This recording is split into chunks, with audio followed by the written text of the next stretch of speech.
Hello guys, আজকে আপনারা দেখবেন যে আমাদের সুনামগঞ্জ জেলার সুকাইর গ্রামের হাঁসবাড়ি ওরফে জমিদার বাড়ি।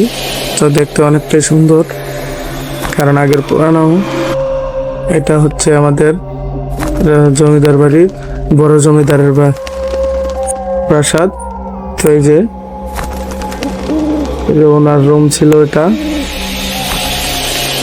রুমটা অনেকটাই পুরনো হয়ে গেছে, তার জন্য এরকম দেখা যাচ্ছে। এখানে তারা বসে বসে পাশা খেলছে।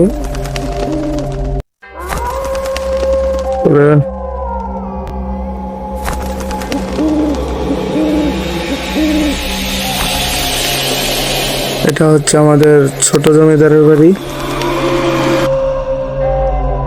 অনেক পুরনো, তো তার জন্য জঙ্গল হয়ে গেছে, পরিষ্কার করার মতো লোক নাই, অনেক পুরনো। আর এই যে পিছনটা দেখতেছেন, ওটার সামনে যাচ্ছি, সামনে যেয়ে দেখাচ্ছি আপনাদের। আপনারা অবশ্যই মনোযোগ সহকারে ভিডিওটা দেখবেন, তাহলে দেখতে পাবেন। এই যে এটা হচ্ছে মন্দির, আর ওটা হচ্ছে 3 নম্বর জমিদারের বাড়ি।